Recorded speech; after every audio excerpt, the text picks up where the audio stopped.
Ang susunod nating kwento sa ating Jolly Bro series ay ang Hari ng Palaruan. Kwento naman ito ni Divine Hill Reyes at guhit ni Ben-Hur Katinding. Simulan na natin. Paboritong lugar ni Aaron ang palaruan. Nandito na ako!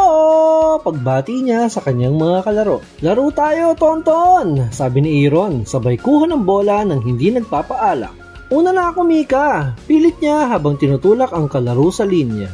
Ang daya mo naman, Rafi! Sigaw niya kapag siya'y natatalo. Gusto pang maglaro ni Aaron. Sinong gusto sumali sa patintero? Pero wala nang gustong makipaglaro sa kanya. Nagtaka at nalungkot si Aaron.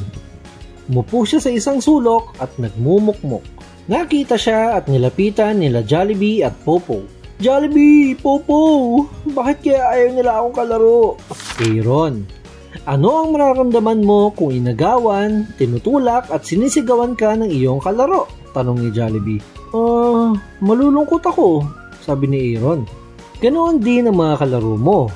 Dapat kung anong gusto mong ipagtrato sa iyo, ganoon din ang pagtrato mo sa iba, sabi ni Popo. Ito ang pagbibigay ng respeto. At mula noon, naging mabait at magalang na si Aaron sa kanyang mga kalaro. Maayos na rin siyang pumipila at naghihintay. At tuwing hapon, mga sigaw ng kasiyahan lamang ang maririnig mula sa palaruan.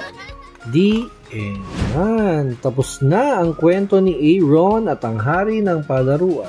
At syempre, meron din yung kasama activity sheet na may respeto bingo at nandun din yung ating magalang badge. Kita-kita sa susunod na kwento. Bye-bye!